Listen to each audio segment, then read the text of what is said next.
Ini adalah rekomendasi laptop 5 jutaan dari Also Fintech bagi kalian yang lagi nyari laptop untuk pelajar, anak kuliahan, ataupun kalian yang lagi coba belajar editing video tipis-tipis. Laptop ini juga saya rekomendasikan untuk kalian bapak-bapak yang lagi mau beliin anaknya laptop untuk belajar ya. Tapi laptopnya itu nggak terlalu kuat buat main game. Jadi anak bapak itu bisa fokus belajar, bukan fokus main game. Ini adalah Asus VivoBook Go E1404 FA. Ada beberapa konfigurasi laptop yang bisa kalian beli dari laptop ini.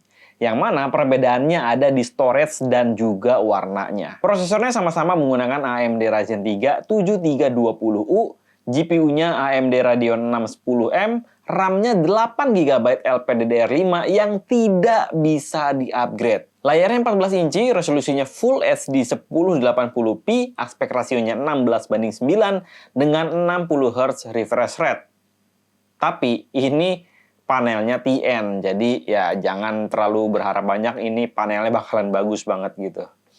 Untuk yang storage-nya 256GB harganya di 5,6 jutaan, untuk yang storage-nya 512GB harganya 6,1 jutaan. Ini adalah harga marketplace per video ini dibuat di Mei 2024. Untuk kecepatan storage-nya saya tes versi 512GB dapat speed sekitar 1,5GB per detik.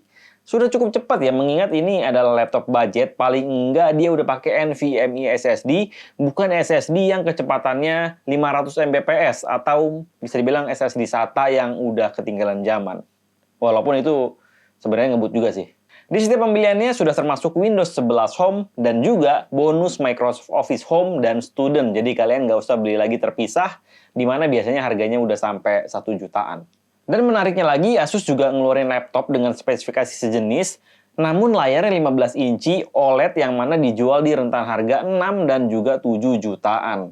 Tapi di video kali ini kita akan mereview lebih detail Asus VivoBook Go E1404 FA yang varian 512GB storage warna hitam. Desainnya saya suka ya, bagus banget deh.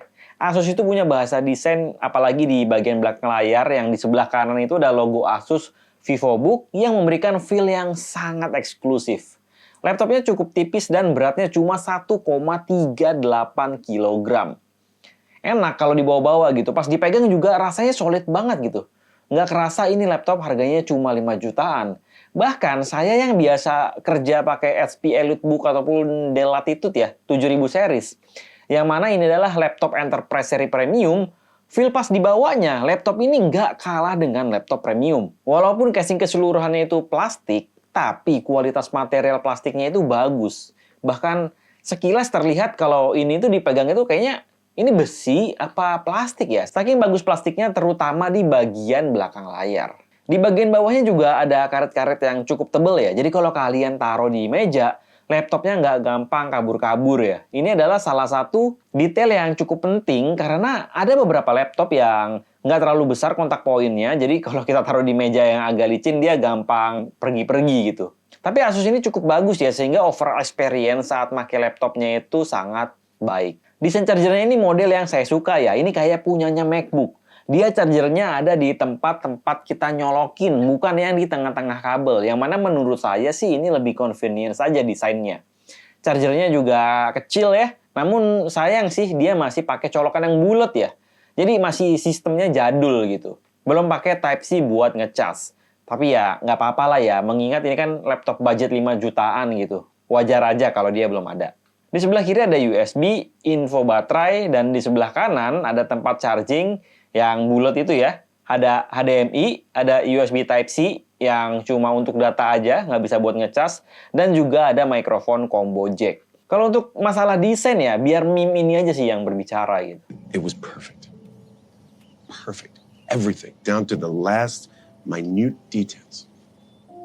Walaupun desainnya saya bilang sangat bagus ya, tapi dari sisi layar, nothing special sih. Laptop ini kualitasnya masih sama ya dengan laptop-laptop lainnya di kisaran 5 juta gitu layarnya. Layarnya TN, resolusinya Full HD 1080p, yang sebenarnya sih kagak ada spesialnya ya. Kualitas warna yang dihasilkan juga biasa aja gitu. Kecerahannya, kontrasnya, sudut pandangnya, kalau kita lihat dari kiri, kanan, atas, bawah, itu B aja gitu. Jadi nggak ada yang spesial sih menurut saya kalau masalah layarnya gitu. Namun kalau kalian orang yang mau belajar editing di laptop murah, ini sih sebenarnya masih oke-oke aja ya. Karena kalau kalian pengen belajar editing gitu, mungkin warna itu bagian kedua gitu lah, masalah kedua gitu. Karena paling nggak kalian bisa ngedit dulu, misalkan kalian cut, kasih transisi, tambah sedikit efek gitu. Kalau untuk masalah color grading, mungkin nggak ada salahnya ya kalau kalian beli laptop murah, pingin juga color grading, kalian beli aja monitor yang murah gitu. Yang 2 jutaan juga udah ada monitor yang sRGB 100%, 27 inci gitu. Jadi tinggal kalian colokin aja ke laptop ini. Jadi kualitas color gradingnya itu jauh lebih bagus. Namun perlu diingat ya, RAM-nya cuma 8 GB. Jadi cuma buat ngedit-ngedit yang nggak terlalu banyak efek ya. Dan RAM-nya juga nggak bisa di-upgrade 8 GB-nya. Kalau untuk kualitas mikrofon dan juga webcam ya bisa kalian nilai sendiri ya. Ini direkam dari Asus ya. Ini webcamnya, mikrofonnya juga langsung dari Asus. Ya bisa kalian dengar dan kalian lihat sendiri apakah kualitas webcamnya udah cukup bagus. Di sini nggak terlalu terang-terang banget ya, jadi tapi ya ini bagaimana kalian biasa di kamar aja sih. Kualitas cahayanya, ya kalian bisa nilai sendiri sih. Tapi untungnya si Asus ini ada privacy shutter ya, dimana kita bisa off-in kameranya secara fisikal, jadi kameranya itu bakalan ketutupan.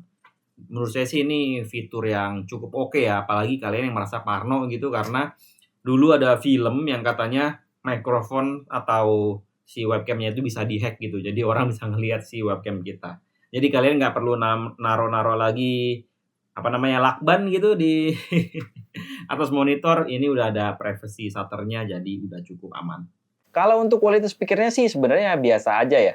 Untuk bassnya ya oke lah ya, mid-nya oke, treble-nya oke. Tapi kalau kalian lihat review Lenovo IdeaPad, kualitas speakernya itu masih kalah ya dengan speakernya si Lenovo. Tapi cukup lah ya, mengingat kan ini laptop budget ya, kalau buat dengerin musik, santai-santai gitu, nonton Netflix. Walaupun ya cukup oke, tapi tetap sih kalau saya saranin ya kalian suka dengerin musik, mending beli speaker Bluetooth lah tambahan, karena suaranya ini B aja suara speakernya. Untuk keyboard yang dipakai itu tipe backlight chiclet keyboard dengan 1,4 mm key travel. Kalau saya pakai sih ya cukup enak lah ya, nggak ada masalah, nggak ada keluhan masalah apa gimana-gimana gitu. Makanya cukup enak. Dan ada 3 pilihan kecerahan, bisa kalian atur aja seberapa car ini lampu keyboardnya. Untuk kualitas trackpadnya udah cukup baik, cukup presisi, nggak ada keluhan sama sekali. Cuma memang kualitasnya belum kayak touchpad premium lah ya. Tapi ini cukup lah, kan harganya cuma 5 jutaan juga. Di bagian trackpadnya juga udah ada fingerprint scanner, jadi kalian bisa unlock laptopnya itu pakai fingerprint scanner, nggak perlu pakai pin lagi. BTW, ini belum bisa face unlock ya. Untuk performa gamingnya bisa dibilang laptop ini bisa mainin game, tapi experience-nya itu sangat rendah ya. Atau bisa dibilang rata kiri gitu. Main game Valorant ya, settingan rata kiri, low 1080p, dapat FPS yang sebenarnya lumayan ya, main game Valorant gitu. Masih bisa di 60 FPS plus. Ya cukup oke sih, tapi ini settingannya very low ya. Paling rata kiri. Game selanjutnya yang saya tes juga game sejuta umat, GTA 5. Settingan paling rendah, resolusi 1080p.